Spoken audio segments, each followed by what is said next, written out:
Laws, Chapter 2. The character of the ideal citizen. Now we must consider whether understanding human nature is the only benefit derived from well-ordered drinking, or if there are other great and desirable advantages. The argument seems to imply that there are. But we must carefully consider how and in what way these can be achieved, or else we may fall into error. Please continue. Let me once again explain our theory of proper education, which, if I am not mistaken, depends on the proper regulation of social drinking. You speak grandly. Pleasure and pain are the first experiences of children, and I argue that these are the forms in which virtue and vice are initially presented to them. As for wisdom and true and fixed opinions, it is fortunate for a person to acquire them, even in old age. We can say that someone who possesses them, along with the blessings that come with them, is a perfect person. By education, I mean the training that instills suitable habits in children's initial instincts of virtue, when pleasure, friendship, pain, and hatred are implanted in souls that are not yet capable of understanding their nature, and when these instincts are found to be in harmony with reason once it is attained. This harmony of the soul, taken as a whole, is virtue. The training regarding pleasure and pain, which leads one to always hate what they should hate and love what they should love from the beginning of life to the end, can be separated and appropriately called education, in my opinion. I think, stranger, that you are completely right in everything you have said about education. I am glad to hear that you agree with me because, in reality, the discipline of pleasure and pain, when properly ordered, is a principle of education that has often been neglected and corrupted in human life. The gods, in their compassion for the toils that our race is destined to endure, have established holy festivals where people alternate between rest and work. They have given us the Muses and Apollo, the leader of the Muses, and Dionysus as companions in our celebrations, so that we may improve our education by participating in the gods' festivals and with their help. I would like to know if a common saying aligns with our opinion of nature. People say that the young of all creatures cannot be still in their bodies or voices, they are always wanting to move and cry out. Some leap and skip, overflowing with playfulness and delight, while others make all sorts of noises. But while animals have no perception of order or disorder in their movements, which we call rhythm or harmony, the gods, who we say have been appointed as our dance companions, have given us the pleasurable sense of harmony and rhythm. They stir us into life, and we follow them, joining hands in dances and songs, which they call choruses, a term that naturally expresses cheerfulness. Shall we then begin by acknowledging that education is first given through Apollo and the Muses? What do you say? I agree. And the uneducated person is someone who has not been trained in the chorus, while the educated person is someone who has been well trained? Certainly. And the chorus consists of two parts, dance and song? True. So, is a well-educated person be able to sing and dance well? I suppose so. Let us consider, what are we saying? What? He sings well and dances well. Now, must we also add that he sings what is good and dances what is good? Let us make that addition. We will assume that he knows what is good and what is bad and uses them accordingly. Now, who is better trained in dancing and music, someone who can move their body and use their voice in the right manner but has no delight in what is good or hatred for what is evil, or someone who is incorrect in their gestures and voice but has a correct sense of pleasure and pain, welcomes what is good, and is offended by what is evil? There is a significant difference, stranger, between the two types of education. If the three of us know what is good in song and dance, then we truly know who is educated and who is uneducated. But if not, then we certainly will not know what the safeguard of education is, or if there even is one. That's true. Let us follow the trail like hounds and pursue beauty of figure, melody, song, and dance. If we cannot find these, then there is no point in talking about true education, whether it's Hellenic or barbarian. Yes. And what is beauty of figure or beautiful melody? When a brave soul is in trouble and a cowardly soul is in a similar situation, are they likely to use the same figures and gestures or express themselves with the same sounds? How can they when the colors of their faces are so different? Good, my friend. I may note however, that in music, there are indeed figures and melodies, and music deals with harmony and rhythm. So, you can speak of a melody or figure having good rhythm or good harmony, the term is accurate enough. But to metaphorically speak of a melody or figure having a good color, as the experts in choruses do, is not acceptable, although it is a common saying. You can talk about the melodies or movements of the brave and the cowardly, praising one and criticizing the other. And to avoid being boring, let us say that the movements and melodies that express virtue of the soul or body, or images of virtue, are always good, while those that express vice are the opposite of good. Your suggestion is excellent, and we can agree that this is the case. Now, are we all equally delighted by every type of dance? Far from it. What then leads us astray?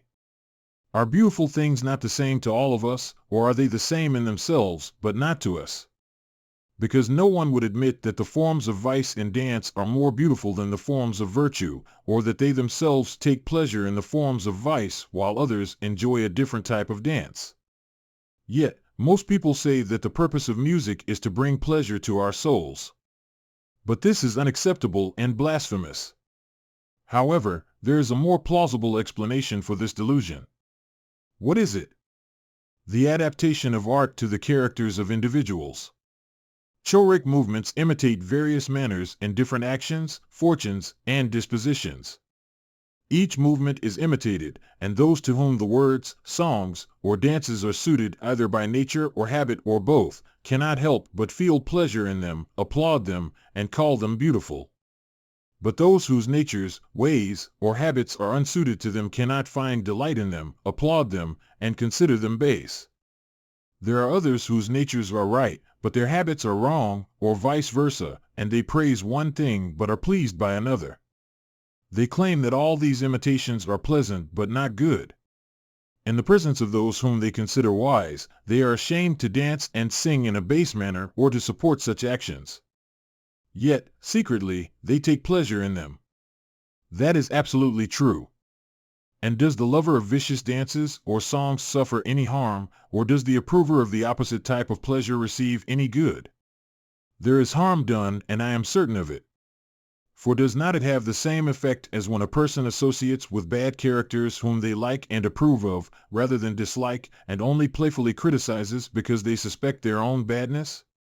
In that case, the person who takes pleasure in them will surely become like those they take pleasure in, even if they are ashamed to praise them. What greater good or evil can any destiny bring upon us? I know of none. So, in a city with good laws, or in future times when such laws exist, considering the instruction and entertainment provided by music, can we imagine that poets will be allowed to teach anything they like in the dance, in terms of rhythm, melody, or words, to the young children of well-behaved parents? Will the poet be able to train their choruses as they please, without considering virtue or vice? That is surely unreasonable and should not be considered. And yet, they may do this in almost any state except Egypt. What are the laws about music and dancing in Egypt? You will be surprised when I tell you. Long ago, they recognized the very principle we are discussing now, that young citizens must be accustomed to forms and melodies of virtue. They established these forms and displayed them in their temples. No painter or artist is allowed to deviate from them or create new ones. To this day, no changes are permitted in these arts or in music at all.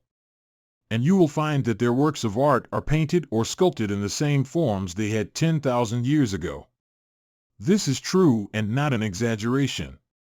Their ancient paintings and sculptures are not better or worse than the works of today, but they are made with the same skill. How extraordinary! I would say, how statesmanlike, how worthy of a legislator.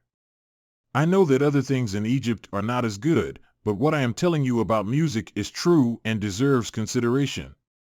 It shows that a lawgiver can establish melodies that have a natural truth and correctness without any fear of failure. However, this can only be the work of God or a divine being. In Egypt, there is a tradition that their ancient chants, which have been preserved for so many ages, are the composition of the goddess Isis. Therefore, if a person can find the natural melodies in any way, they can confidently incorporate them into a fixed and lawful form. The love of novelty, which arises from pleasure in the new and weariness of the old, does not have enough power to corrupt the sacred song and dance, under the pretext that they have become outdated. At least, they are far from being corrupted in Egypt. Your arguments support your point. Can we confidently say that the true purpose of music and choral festivities is as follows? Do we rejoice when we believe we are prospering, and we believe we are prospering when we rejoice? Exactly. And when we are rejoicing in our good fortune, we cannot remain still? That is true. Our young men burst into dancing and singing, and we, their elders, do we not believe that we are fulfilling our role in life when we watch them? Having lost our agility, we take pleasure in their sports and festivities because we enjoy reminiscing about our past selves. We gladly organize competitions that can evoke memories of our youth. That's absolutely true. Is it not entirely meaningless to say, as the common people do about festivals, that the wisest man and the winner of the prize is the one who brings us the most pleasure and mirth? Because on such occasions, when mirth is the order of the day, shouldn't the person who brings the most joy and, as I was saying, wins the prize, be honored the most? Is this a true way of speaking or acting? Perhaps. But, my dear friend, let us distinguish between different cases and not rush to judgment. One way to consider the question is to imagine a festival with various entertainments, including gymnastics, musical, and equestrian contests. The citizens are gathered, prizes are offered, and it is announced that anyone who wishes may participate, and the one who brings the most pleasure to the spectators will be crowned the victor and considered the most pleasant of the competitors. What do you think would be the result of such an announcement? In what way? There would be various performances. One person, like Homer, would recite an epic poem, another would play the lute, one would present a tragedy, and another a comedy. And it would not be surprising if someone thought they could win the prize by putting on a puppet show. Suppose all these competitors, and countless others, were to meet. Can you tell me who should be the victor? I do not see how anyone can answer you or claim to know unless they have heard the performances of each competitor themselves. The question is absurd. Well, if neither of you can answer, shall I answer this question that you consider so absurd? By all means. If incredibly young children were to decide, they would choose the puppet show. Of course. Older children would advocate for comedy, educated women, young men, and people in general would prefer tragedy. Very likely. And I believe that we old men would derive the greatest pleasure from hearing a skilled rhapsodist recite the Iliad and Odyssey, or one of the Hesiodic poems, and we would declare him the victor.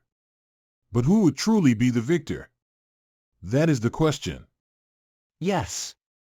Clearly, you and I would have to declare that those whom we old men choose as victors should win, for our ways are far superior to any that currently exist in the world. Certainly. So far, I agree with the majority that the excellence of music is measured by pleasure.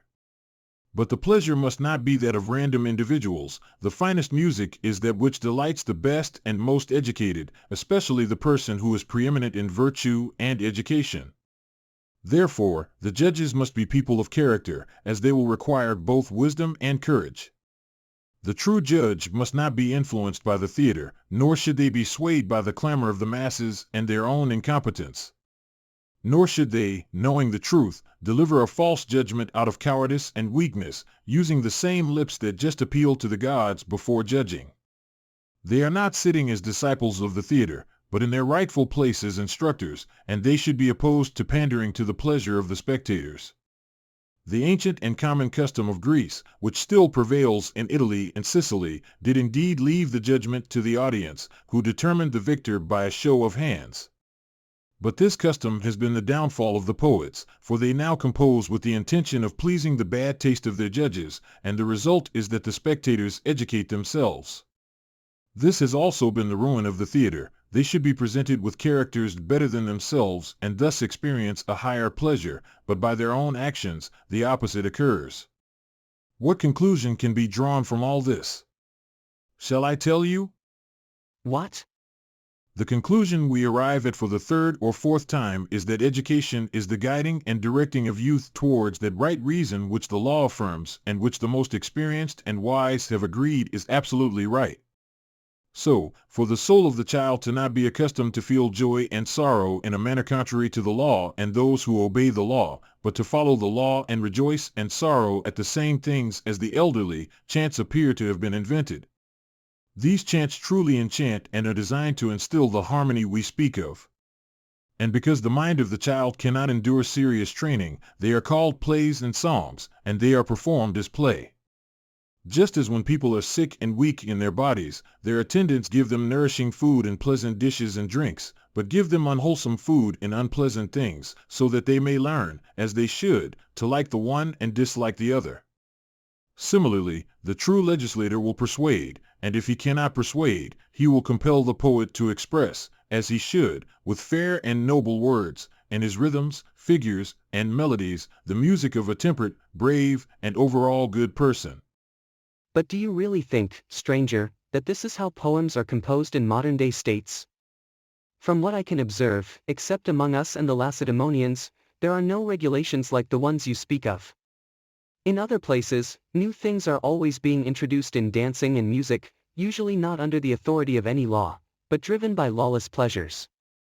And these pleasures are far from being the same as you describe the Egyptian to be, or having the same principles. In fact, they are never the same. That is true, Cleinias. I may have expressed myself unclearly, leading you to believe that I was speaking of some existing state of things, when in fact I was only stating the regulations I would like to have about music. This led to a misunderstanding on your part. Criticizing evils that are deeply ingrained and cannot be fixed is never pleasant, although sometimes necessary. But since we do not really differ, may I ask you if you think such institutions are more prevalent among the Cretans and Lacedaemonians than among other Greeks? Certainly they are. And if they were extended to the other Greeks, would it be an improvement in the current state of things? It would be a significant improvement if the customs that prevail among them were the same as those among us and the Lacedaemonians, and as you were just saying should prevail. Let us see if we understand each other. Do the principles of education and music that prevail among you go as follows. You compel your poets to say that a good man, if he is temperate and just, is fortunate and happy, regardless of whether he is great and strong or small and weak, rich or poor. On the other hand, if he has wealth surpassing that of Cinyras or Midas and is unjust, he is wretched and lives in misery. As the poet says, and rightly so, I do not sing, I do not care about him who accomplishes all noble things without justice. Let him who approaches and stretches out his hand against his enemies be a just man. But if he were unjust, I would not want him to calmly face a bloody death, nor to be swifter than the Thracian Boreas. And let no other thing that is called good ever be his. Because the goods that many speak of are not profoundly good. Health is listed first, followed by beauty, then wealth, and countless others, such as having keen senses or being a tyrant and doing as one pleases. The ultimate happiness is to have acquired all these things and once acquired, to become immortal. But you and I say that while all these things are the best possessions for the just and holy, they are all, including health, the greatest evils for the unjust. Truly, to have sight, hearing, and the use of the senses, or to live at all without justice and virtue, even if a person is rich in all the so-called goods of fortune, is the greatest evil if life is immortal. However, it is not as great if the bad person lives only a noticeably short time. These are the truths that, if I am not mistaken, you will persuade or compel your poets to express with suitable harmony and rhythm, and they must train your youth in these. Am I correct? Because I firmly state that what are called evils are goods to the unjust and only evils to the just, and that goods are incredibly good to the good but evil to the evil. Let me ask again, do we agree on this? We partly agree and partly do not. When a man has health, wealth, a lasting tyranny, strength, courage, and the gift of immortality, and none of the so-called evils that counterbalance these goods, but only the injustice and insolence of his own nature, I suspect that both of you are unwilling to believe that he is miserable rather than happy. That is quite true. Once more, suppose he is brave, strong, handsome, and rich, and does whatever he pleases throughout his whole life, but if he is unrighteous and insolent, wouldn't both of you agree that he will necessarily live a base life? Surely you would grant that much? Certainly. And a wicked life as well? I am not equally inclined to grant that. Will he not live in pain and to his own disadvantage? How can I say so? How? Then may heaven make us of one mind, for now we are of two. To me, dear Cleinias, the truth of what I am saying is as clear as the fact that Crete is an island. And if I were a lawmaker, I would try to make the poets and all the citizens speak in this manner, and I would impose severe penalties on anyone in the land who dares to say that there are bad people who lead pleasant lives, or that what is profitable and gainful is different from what is just. There are many other matters about which I would make my citizens speak differently from the Cretans and Lacedaemonians of this age, and I may say, from the world in general. Tell me, my good friends, by Zeus and Apollo, if I were to ask these same gods who were your legislators, is not the most just life also the most pleasant, or are there two lives, one of which is just and the other the most pleasant? And if they were to reply that there are two, and then I proceeded to ask, that would be the right way to pursue the inquiry, which are happier, those who lead to justice or those who lead the most pleasant life, and they replied, those who lead the most pleasant. That would be a very strange answer, which I would not like to attribute to the gods. The words would be more appropriate coming from the mouths of fathers and lawmakers, so I will repeat my previous questions to one of them and imagine him saying again that the person who leads the most pleasant life is the happiest. And to that, I respond, O my father, did you not want me to live as happily as possible? And yet you never stopped telling me that I should live as justly as possible. Now, here the person giving the rule, whether they be a lawmaker or a father, will be in a dilemma and will struggle to be consistent with themselves. But if they were to declare that a just life is also the happiest, everyone listening would ask, if I am not mistaken, what is that good and noble principle in life that the law approves, and that is superior to pleasure? For what good can a just person have that is separate from pleasure? Shall we say that glory and fame, coming from gods and men, though good and noble, are nevertheless unpleasant, and infamy pleasant? Certainly not, dear lawmaker. Or shall we say that refraining from wrongdoing and the absence of any wrongdoing is good and honorable, even though there is no pleasure in it, and that doing wrong is pleasant, but evil and base? Impossible. The view that identifies pleasure with justice, goodness, and nobility has an excellent moral and religious tendency. And the opposite view is most at odds with the intentions of the lawmaker and is disgraceful. For no one, if they can help it, will be persuaded to do something that gives them more pain than pleasure. But distant prospects can make us dizzy, especially in childhood. The lawmaker will try to dispel the darkness and reveal the truth. They will persuade the citizens, in some way or another, through customs, praises, and words, that justice and injustice are merely shadows, and that injustice, which seems opposed to justice, appears pleasant to the unjust and evil person, while justice appears most unpleasant. But from the perspective of the just person, the opposite is true. And which judgment may be considered truer, that of the inferior soul or the better soul? Surely, that of the better soul. Then the unjust life must not only be more base and depraved, but also more unpleasant than the just and holy life? That is implied in the present argument. And even if this were not the case, and not as the argument has proven, still the lawmaker, if they are worth anything, could not invent a more useful lie than this, or one that would have a better effect in making people do what is right voluntarily, not out of compulsion. Truth, stranger, is a noble and lasting thing, but it is difficult to persuade people of it. And yet the story of the Sidonian Cadmus, which is so improbable, has been readily believed, along with countless other tales. What is that story? The story of armed men springing up after the sowing of teeth, which the lawmaker may take as proof that they can persuade the minds of the young to believe anything. So, they only need to reflect and determine what belief will be of the greatest public advantage, and then make every effort to make the entire community speak the same words in their songs, tales, and conversations throughout their lives. But if you disagree with me, there is no reason you should not argue on the other side. I do not see any valid argument that can be raised by either of us against what you are saying. The next suggestion I have is that all three of us choruses should sing to the young and tender souls of children, reciting in our songs all the noble thoughts we have already spoken of or are about to speak of. The main message will be that the life deemed happiest by the gods is also the best. We shall affirm this to be a most certain truth, and the minds of our young disciples will be more likely to accept these words than any others we might address to them. I agree with what you say. First, the sacred choir composed of children will enter in their natural order and sing the heavenly taught song to the whole city. Next, the choir of young men under the age of 30 will follow, calling upon the god Paean to testify to the truth of their words and praying for his favor towards the youth and to turn their hearts. Thirdly, the choir of elder men, who are from 30 to 60 years old, will also sing. Lastly, those who are too old to sing will tell stories that illustrate the same virtues, as if speaking with the voice of an oracle. Who are those who compose the third choir, stranger?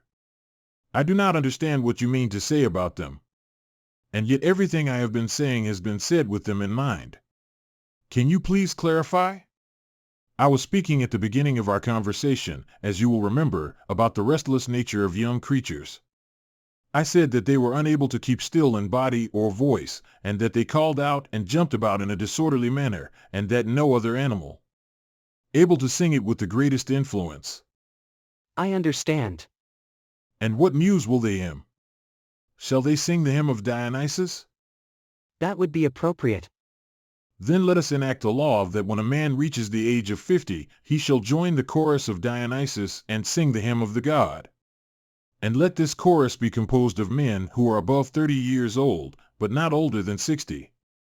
They shall dance and sing in honor of Dionysus, just as the chorus of Apollo and the Muses does for them. That is indeed a strange arrangement, but I see the reason behind it. It is important to show that there is a good reason for this proposal. I agree. So far, we have discussed the chorus of Apollo and the Muses, and now we must talk about the chorus of Dionysus. How is that organized? It sounds unusual to have a chorus of old men dancing in his honor. Are you suggesting that men between the ages of 30 and 60 should dance for Dionysus? Yes, that is correct. And I must explain why this is a good idea. I understand. Are we in agreement so far? About what?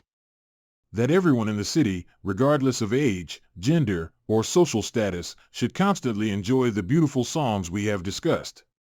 There should be a variety of songs to prevent monotony, so that the singers always find pleasure in their hymns and never tire of them. Everyone will agree to that. Then where should the most influential members of our city, who are older and wiser, sing these beautiful songs that will bring so much good? Would it be wise to let them off the hook and not have them contribute the most beautiful and useful songs? But, according to the argument, we cannot let them off. How, then, can we achieve our goal with dignity? Is this the way? What do you mean? When a man grows older, he becomes afraid and reluctant to sing. He no longer takes pleasure in his own performances. And if he is forced to sing, he will feel even more ashamed as he grows older and wiser. Isn't that true? Certainly. And wouldn't he be even more ashamed if he had to stand up and sing in a theater in front of a mixed audience? And if, on top of that, he had to compete with other choirs who have been trained by experts, are hungry, and eager to win, he would feel even more shame and discomfort, making him unwilling to perform. No doubt. So how can we encourage him to sing? Shall we start by enacting a law that boys cannot drink wine until they are 18 years old? We will tell them that they should not add fuel to the fire, whether in their bodies or in their souls, until they start working. This is a precaution against the impulsiveness of youth. After that, they may drink wine in moderation until the age of 30. But while a man is young, he should abstain from intoxication and excessive drinking. When he reaches the age of 40, after a meal at a public gathering, he may invite not only the other gods, but also Dionysus, to join in the celebration and festivity of the older men. They can use the wine that Dionysus has given us to lighten the burdens of old age, so that in our old age we can relive our youth, forget our sorrows, and soften our souls like iron melted in fire, making us more receptive. First, will not someone who is in this state be more willing and less ashamed to sing? I am not suggesting that he should sing in front of a large audience, but rather in a small gathering of familiar faces, as we have often discussed, to chant and enchant. He will be much more willing. There would be nothing inappropriate about using this method to persuade them to join us in song. Not at all. And what kind of song will they sing, and which muse will they honor? The song should be suitable for them. Certainly. What kind of song is suitable for heroes? Should they sing a choral song? Truly, stranger, we in Crete and Lacedaemon only know the choral song that we have learned and are accustomed to sing in our choruses. I understand. Because of your military way of life, which is modeled after the camp and not like that of city dwellers, you have never learned the most beautiful kind of song. Your young men gather and eat together like young colts. No one takes an individual colt and separates it from the group against its will, raging and foaming, and assigns a groom to take care of it alone, training and grooming it privately, and giving it the education that will make it not only a good soldier, but also a leader of a state and cities. Such a person, as we said before, would be a greater warrior than the one praised by Tertius. And he would value courage everywhere, but always as the fourth part of virtue, not the first, both in individuals and in states. Once again, stranger, I must object to your criticism of our laws. I did not mean to criticize intentionally, if at all, my friend. But let us follow the argument wherever it leads us. If there is indeed a song more beautiful than the one sung in choruses or public theaters, I would like to share it with those who can sing it with the greatest influence. I understand. Ashamed of these and want to have the best. Certainly. When things have an accompanying charm, either the best thing in them is this very charm, or there is some rightness or utility possessed by them. For example, I should say that eating and drinking, and the use of food in general, have an accompanying charm which we call pleasure, but that this rightness and utility is just healthfulness of the things served up to us, which is their true rightness. Just so. Thus, too, I should say that learning has a certain accompanying charm, which is the pleasure, but that the right and the profitable, the good and the noble, are qualities which the truth gives to it. Exactly. And so in the imitative arts, if they succeed in making likenesses, and are accompanied by pleasure, may not their works be said to have a charm? Yes. But equal proportions, whether of quality or quantity, and not pleasure, speaking, would give them truth or rightness. Yes. Then that only can be rightly judged by the standard of pleasure, which makes or furnishes no utility, truth, or likeness, nor on the other hand is productive of any hurtful quality, but exists solely for the sake of the accompanying charm, and the term pleasure is most appropriately applied to it when these other qualities are absent. You are speaking of harmless pleasure, are you not? Yes, and this I term amusement, when doing neither harm nor good in any degree worth speaking of. Very true. Then, if such be our principles, we must assert that imitation is not to be judged of by pleasure and false opinion, and this is true of all equality, for the equal is not equal or the symmetrical symmetrical, because somebody thinks or likes something, but they are to be judged of by the standard of truth, and by no other whatever. Quite true. Do we not regard all music as representative and imitative? Certainly. Then when anyone says that music is to be judged of by pleasure, his doctrine cannot be admitted, and if there be any music of which pleasure is the criterion, such music is not to be sought out or deemed to have any real excellence, but only that other kind of music which is an imitation of the good. Very true. And those who seek for the best kind of song and music ought not to seek for the pleasant, but for the truth, and the truth of imitation consists, as we were saying, in rendering the thing imitated according to quantity and quality. Certainly. And everyone will admit that musical compositions are all imitative and representative. Will not poets, spectators, and actors all agree on this? They will. Surely then, he who would judge correctly must know what each composition is for. If he does not know what the character is and meaning of the piece, and what it represents, he will never discern whether the intention is true or false. Certainly not. And will he who does not know what is true be able to distinguish what is good and bad? My statement is not noticeably clear, but you will understand me better if I put the matter in another way. How? There are 10,000 likenesses of objects of sight? Yes. And can he who does not know what the exact object is which is imitated ever know whether the resemblance is truthfully executed? I mean, for example, whether a statue has the proportions of a body, and the true situation of the parts, what those proportions are, and how the parts fit into one another in due order, also, their colors and conformations, or whether this is all confused in the execution. Do you think that anyone can know about this, who does not know what the animal is which has been imitated? Impossible. But even if we know that the thing pictured or sculptured is a man, who has received at the hand of the artist all his proper parts and colors and shapes, must we not also know whether the work is beautiful or in any respect deficient in beauty? If this were not required, stranger, we should all of us be judges of beauty. Very true, and may we not say that in everything imitated, whether in drawing, music, or any other art, a competent judge must possess three things. He must know, in the first place, of what the imitation is; secondly, he must know that it is true; and thirdly, that it has been well executed in words and melodies and rhythms? Certainly.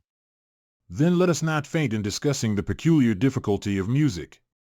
Music is more celebrated than any other kind of imitation, and therefore requires the greatest care of them all.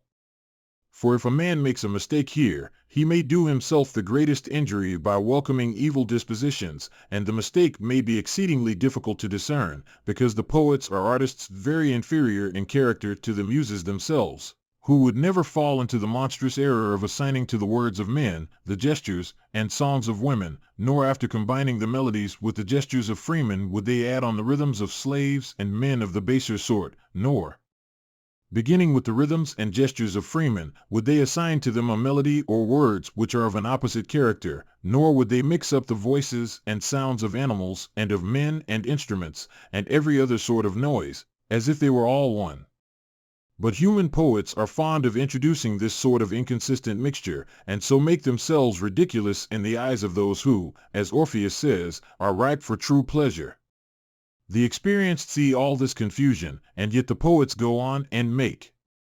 Furthermore, there is further destruction caused by separating the rhythm and the movements of the dance from the melody, and by setting plain words to a meter, and by separating the melody and rhythm from the words, using only the lyre or flute. Because when there are no words, it becomes exceedingly difficult to recognize the meaning of the harmony and rhythm, or to see that they imitate anything worthwhile. We must acknowledge that all of this, which only aims for speed and smoothness and creates a crude noise and uses the flute and lyre not as mere accompaniments to the dance and song, is extremely coarse and tasteless. The use of either instrument, when not accompanied, leads to all sorts of irregularities and tricks. This is all reasonable enough. However, we are not considering how our choristers, who are between 30 and 50 years old, and over 50, should not use the muses, but rather how they should use them. And the considerations we have presented seem to show how these choristers, who are 50 years old and older, and are expected to sing, can be better trained. They need to have a quick perception and knowledge of harmonies and rhythms, otherwise, how can they ever know whether a melody should be sung in the Dorian mode, or to the rhythm that the poet has assigned to it? They cannot. Most people are ridiculous in thinking that they know what is in proper harmony and rhythm, and what is not, when they can only be made to sing and step in rhythm by force. It never occurs to them that they are ignorant of what they are doing. Now, every melody is correct when it has suitable harmony and rhythm, and incorrect when unsuitable. That is most certain. But can a person who does not know a thing, as we were saying, know that the thing is correct? Impossible. Therefore, it seems that we are discovering that our newly appointed choristers, whom we invite and, although they are their own masters, compelled to sing, must be educated to such an extent that they can follow the steps of the rhythm and the notes of the song, so that they may know the harmonies and rhythms, and be able to select what is suitable for men of their age and character to sing, and may sing them, and derive innocent pleasure from their own performance, and lead younger men to welcome good dispositions with dutiful delight. With such training, they will attain more accurate knowledge than what is common among the general population, or even among the poets themselves. For the poet does not need to know the third point, namely, whether the imitation is good or not, although he can hardly help knowing the laws of melody and rhythm. But the aged chorus must know all three, so that they may choose the best, and that which is closest to the best, otherwise they will never be able to charm the souls of young men in the way of virtue. And now, the original purpose of the argument, which was intended to provide eloquent aid to the chorus of Dionysus, has been accomplished to the best of our ability. Let us see whether we were right. I imagine that a drinking gathering is likely to become more and more chaotic as the drinking continues. This, as we were saying at first, will certainly be the case. Certainly. Every person becomes more elevated than usual, their heart is glad within them, and they will say anything and will not be restrained by anyone at such a time. They believe that they can rule over themselves and all of mankind. Quite true. Weren't we saying that on such occasions, the souls of the drinkers become like iron heated in the fire, and become softer and younger, and are easily molded by the one who knows how to educate and shape them, just as when they were young, and that this shaper of them is the same one who prescribed for them in their youth, namely, the good legislator? And that he should enact laws for the banquet, which, when a person is confident, bold, and impudent, and unwilling to wait their turn and have their share of silence and speech, and drinking and music, will change their character into the opposite. Such laws that will instill in them a just and noble fear, which will revolt against insolence, being that divine fear which we have called reverence and shame. True.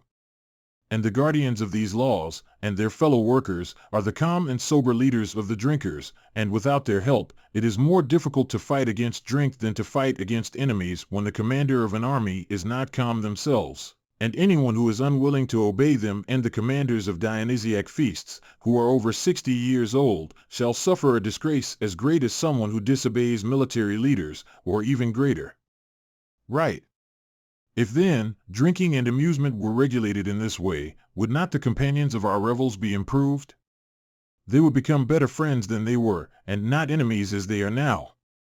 Their entire interaction would be regulated by law and observant of it, and the sober individuals would be the leaders of the intoxicated. I think so too if drinking were regulated as you propose. Let us not simply criticize the gift of Dionysus as bad and unfit to be received by the state. For wine has many excellences, and one preeminent excellence, about which it is difficult to speak to the general population, out of fear that they will misunderstand and misinterpret what is said. To what do you refer? There is a tradition or story that has somehow spread throughout the world, that Dionysus was driven mad by his stepmother Hera, and that out of revenge, he inspires baksheek furies and dancing madness. In other cases, he gave men wine for this reason. I leave such traditions about the gods to those who believe they can be safely spoken. I only know that no animal is born mature or intelligent. In the intermediate period, before acquiring their own senses, they rage and roar without reason. Once they can stand, they jump around without reason. As we have previously stated, this is the origin of music and physical exercise. We also said that the sense of harmony and rhythm originated from this among humans, and we have Apollo, the Muses, and Dionysus to thank for them. The other story suggests that wine was given to man out of revenge, to make him mad. However, our current belief is that wine was given as a remedy, to instill modesty in the soul, and to promote health and strength in the body. That is precisely what was said. Now that half of the subject has been discussed, shall we proceed to the other half? What is the other half, and how do you divide the subject? In our view, the entire choral art is equivalent to education. Within this art, rhythms and harmonies pertain to the voice. The movement of the body shares rhythm with the movement of the voice, but gesture is unique to the body, while song is solely the movement of the voice. The sound of the voice that reaches and educates the soul is what we call music. The movement of the body, when regarded as an amusement, is called dancing. When extended and pursued for the excellence of the body, this scientific training is called gymnastics. Music, which is one half of choral art, has been thoroughly discussed. Shall we proceed to the other half or not? What would you like? When talking to a Cretan and Lacedaemonian about music and not gymnastics, what response would either of us give to such an inquiry? Your question contains the answer, and I understand and accept what you say not only as an answer but also as a command to proceed with gymnastics. You understand me perfectly, do as you say. I will, and there will be no difficulty in speaking clearly to you about a subject with which both of you are much more familiar than with music. Isn't the origin of gymnastics also found in the natural inclination for rapid motion that exists in all animals? As we mentioned before, once man developed a sense of rhythm, he created and invented dancing. Melody, arousing and awakening rhythm, combined with dancing to form the choral art. One part of this subject has already been discussed, and there remains another to be discussed. Before we move on, I have one final point to add to my discussion about drinking if you will allow me to do so. What else do you have to say? I would say that if a city truly intends to adopt the practice of drinking in a regulated manner, with the goal of promoting temperance, and similarly allows for other pleasures with the intention of overcoming them, then all these pleasures can be used. However, if the state treats drinking as mere amusement, allowing anyone to drink whenever and with whomever they please, along with other indulgences, I will never agree or allow this city or individual to engage in drinking. I go even further than the Cretans and Lacedaemonians and align with the laws of the Carthaginians, who prohibit soldiers from drinking wine during campaigns and forbid slaves, male or female, from ever drinking wine in the city. Magistrates, pilots, and judges should also abstain from wine while on duty, as well as anyone involved in important consultations. Wine should not be consumed during the day, unless for exercise or medicinal purposes, nor at night when someone intends to conceive a child. There are countless other cases in which those with good sense and good laws should refrain from drinking wine. Therefore, if what I say is true, no city will require many vineyards. Their agriculture and way of life, in general, will follow a regulated order, and the cultivation of the vine will be limited and less common. This, stranger, concludes my discussion about wine if you agree. Excellent, we agree.